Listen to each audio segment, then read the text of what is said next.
Hello, I'm Campbell and welcome to Wind Up. Today we feature our producer profile of Dr. Luzin as part of our Mosel Valley series. This was a fantastic visit for us. This is really simple in the edit because I don't have to do any work here at all. Our host for the day was the fabulous and ebullient Desiree Schroeder. Meg and I had a tremendous time with the guys at Dr. Luzin, and particularly Desiree. We were there for nearly 4 hours. It felt like 1 hour. We just had so much fun. It went by really quickly. We couldn't believe how late it was when we left. We could have probably quite happily gone on all night, especially if I hadn't been driving. With these visits, as content creators, as communicators, we're always trying to get at the heart of the story, the heart of who these guys are. And heart is probably a really appropriate word with Dr. Luzin. This is really a family tale. This is a tale of people. This is a tale of adversity, and some interesting beginnings with Ernst Luzin being one of the biggest personalities in the wine scene in the Mosel, in Germany, or frankly anywhere. But let's hear a little bit more about their background.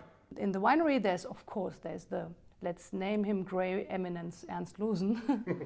Sometimes grey, sometimes colored.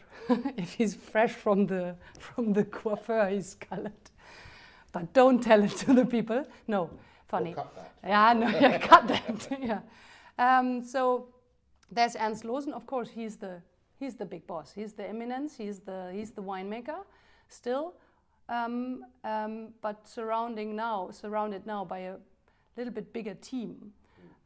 He started the winery in '87, and he started with his best friend. So there were two. And they started as well only with 8 hectares. We are now up to 50 hectares. So we quite grew a little bit in the past 30 years. And we are now, let's say, there's a team in the cellar, there's of course a team in the vineyards. There's Ernie Luzin, our export director, his nephew and me that are running, it's now 80 different countries. Oh, wow. So it's, let's say we are quite a bit successful. After œnology, he started to study archaeology. And then there was a big problem because his father, he went very ill. And Ernie had not that good relationship with his father, but of course his mother, they asked the family to come to the house, and Ernie had 6 sisters and brothers, and then the mother offered to her children, hey, somebody has to take over the winery because your dad will die in the next weeks or month. So somebody has to do the winery and run the winery. If there is none of you who wants to do it, I sell it. Okay.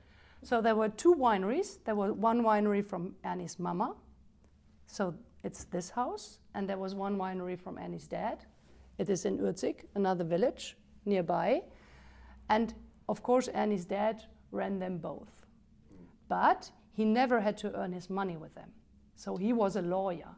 So there was it was anyway in the old days in the Mosel, there are many families that never had to earn their money by winemaking, because the rich families, they had wineries, right, because there was nothing else than vineyards.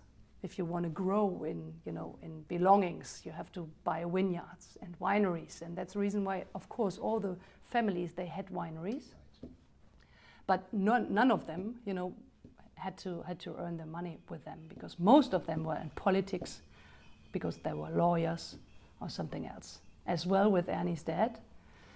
And then all the others, they named Ernie, hey, you are the only one who never learned anything that really gets you ever be able to survive archaeology. This is nothing. You can end up like a taxi driver in Berlin or nothing. So you have to take over the winery. And anyway, you studied œnology, so you are able to. And he said, well, okay, let's try. So that was the deal. And the deal was, I do it, but only if my dad is not, because they hate each other, basically. So the deal was, Dad is out, and I start. Okay.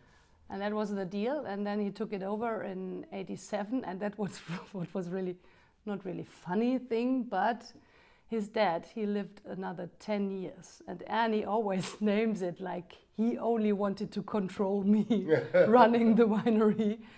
But he took over the winery in '87 and put them both together to the winery Dr. Lozen, because there were still two labels. There were still two, let's say two lines, the one from Annie's dad and the one from Annie's mom. And he said, oh my God, this is too complicated. I want to put that together to one winery. And that's the reason why winery Dr. Lozen started at '87. But he, of course, he wanted to change everything, because not only because his dad was not his favorite superstar, he also thought, I have to do something that is mine, that is my idea, my philosophy, and I have to figure out what is my philosophy. So it means I have to quit with everything that was done before and start something new. That was not that easy, because there was a team. Because as you can imagine, his dad, as a lawyer, he never did anything in the cellar or in the vineyards, because of course not. He had a team that ran the winery and the vineyards. And the team, they were not that lucky with the decision that we change everything. Mm-hmm. And there's now somebody who also controls what we are doing, because he wants to. They were used to do whatever they want to. And the problem was they quit it, of course.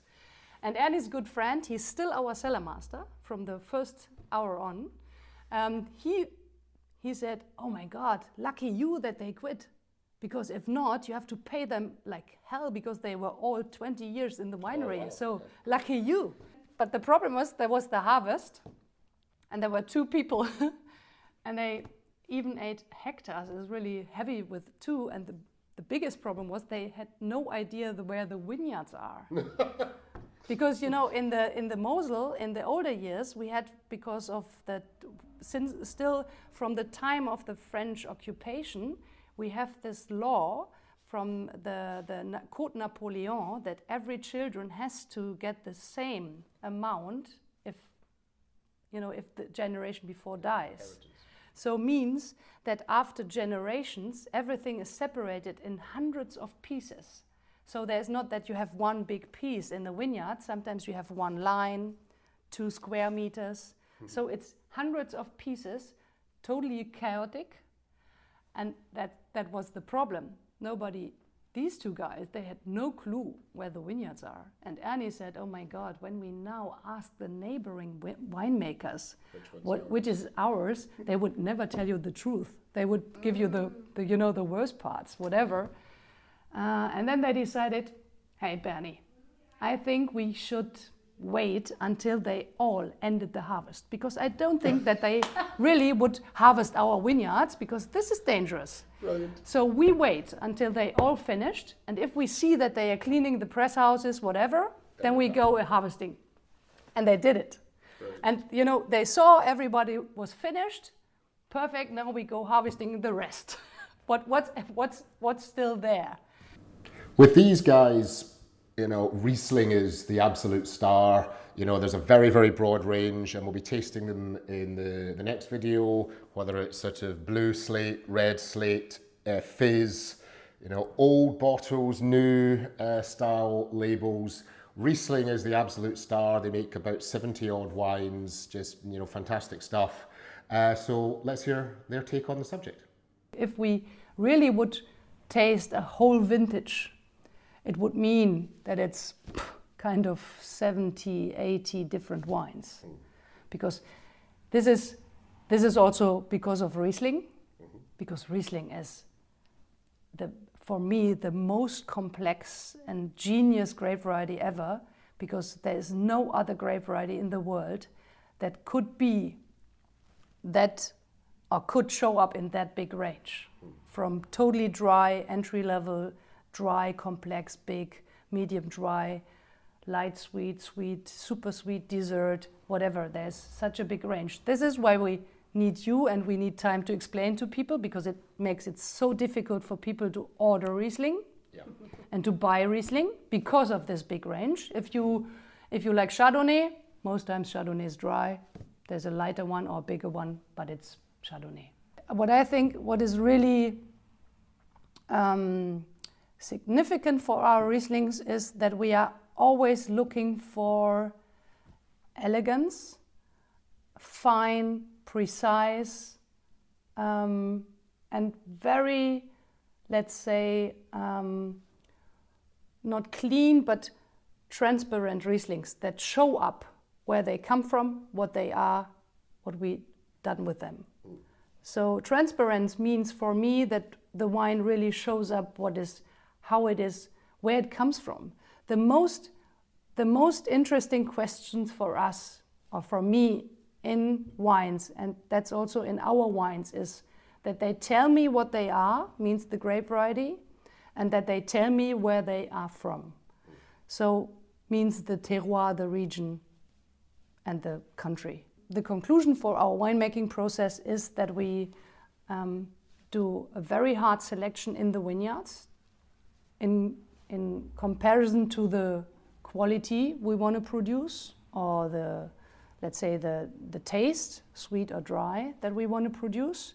So this is really important, the selection of grapes in comparison to the quality, and the very selective winemaking in the cellar that is now coming back to everything with natural yeast and with wood, with oak, but used old oak and big oaks. And we figured out, as long as we produce the wines in the big used old oaks, they have the possibility to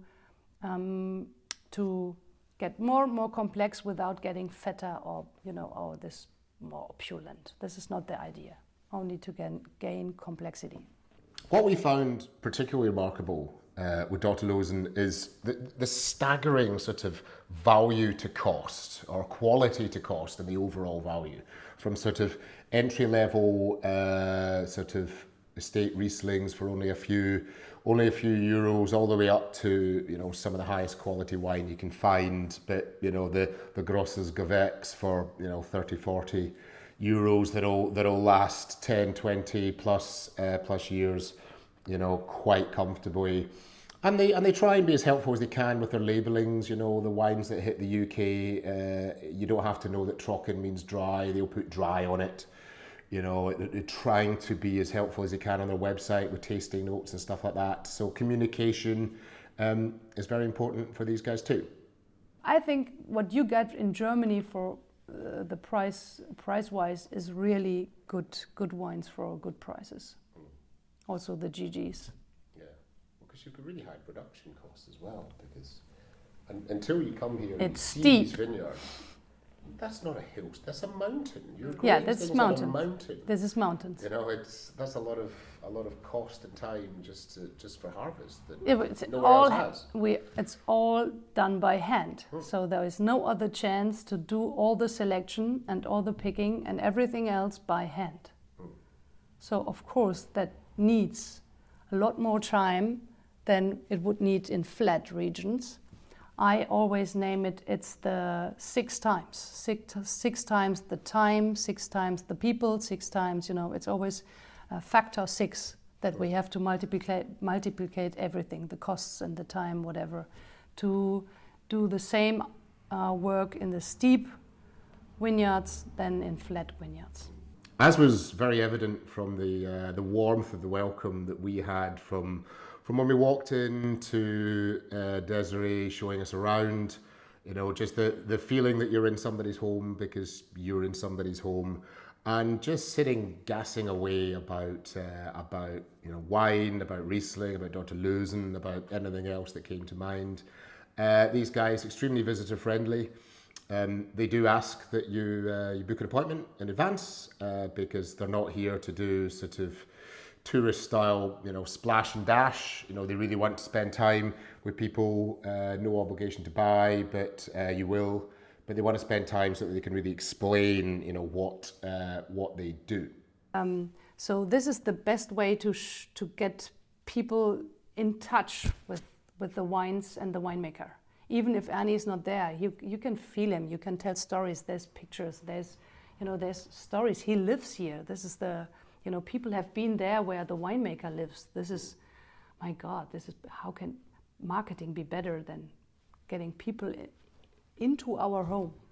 And this is why we definitely created the new hospitality center. Sounds a little bit too commercial, but it is kind of hospitality rooms to have the possibility to bring people into the winery and tell them the stories at our table. We want to make friends. It sounds crazy. It sounds like a marketing slogan, but we definitely want to make friends. That's really the idea. We want to make friends because we love to have friends. We love to have visit. Ernie loves to cook. He loves to drink. He loves to, invite people for dinner. So this is really, we are kind of touchy winery. One of the things we were talking with Desiree about was that at Dr. Loosen's scale, any producer like that has an obligation to lead the market. It's easy to be cynical about the larger names or the bigger brands, and with these guys that's completely wrong. This has still got a family feel. This has still got a small winery feel, even though they operate, on a very large scale. The Loosen brothers in the US, they import their own wines. They also import Fritz Haag, and they're really, really good ambassadors for the German wine scene. And the thing that's just infectious with these guys, and that really is the word, it's infectious, is their enthusiasm for what they do, but also for experimenting. Leading the market, but also pushing the market into new areas, trying new things, and most of all, having fun. This success happened because of his passion and because of his open-minded idea of producing great wines. Yeah. Means if you get the chance to do another great wine, he would do it. Yeah. Always. And if there would be a chance to create another great beer, as we now also brewing our own beer, but only because we love beer. Right. It's 5 years ago when our cellar master asked Ernie, hey, would be so interesting only for fun to brew beer, because I always wanted to try how this process works. Yeah. And then Ernie brought a microbrewery for Christmas. Since then we are brewing beer. It's named Losenbräu, and we drink. It's only for ourselves to drink ourselves. And now there's so many customers asking, can we buy it? So, this is kind of, and now we are discussing about, hey, should we sell it? I don't know. Is this a good idea? Is this an option even? But this is how projects start. There was a Telmo Rodriguez, Spanish winemaker, very famous Spanish winemaker from Rioja. He has certain wineries in Spain, but the most famous is in Rioja. He once asked us, hey, should we do a project together? And then we sent it over a barrel, and he used it for wine and sent it back, and we did wine, and now we do a wine with him.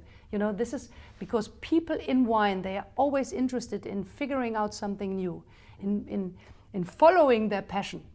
Yeah. Oh my God, let's try. Oh yes, my God, let's try. Is this good? Can this be good? And then you try it because you are fascinated by winemaking, by following your ideas, and then there's new projects coming, and that's the reason why you grow. And if it's good, you have success with what you're doing, and that's the reason why you grow, and that's the reason why after 30 years you are one of the big ones. This is not because you decided I want to be a big producer with a big volume. I want to be big negociant with big volume. That was not the decision. It was done by ideas, following ideas, successful ideas, growing ideas. So this is the way of Ernst Loosen. Crazy ideas, and I think he will never stop. He was once 2 years ago. He was in Turkey, in Istanbul, and he came back and he told me, oh my God, they are totally into wine and they want to try to produce wine in Istanbul. Should we do it? And we said, no, no more projects, no. Well, I don't think I could wrap up any better if I tried, so we'll leave it there as far as the profile is concerned. Hope you enjoyed it. We really, really love these guys, you know, one of our favourite producers that we've ever met, and the wine is fantastic too. You can have a great time all you like, but if the wine doesn't stand up to it, then who cares? But the wine was just exceptional. You know, they do deliver, which was fortunate because I think we ended up with, you know, three cases of wine getting sent to follow us home by delivery, and you know we'll be reviewing these wines over the coming weeks and months and sharing with you this fantastic product. Cheers.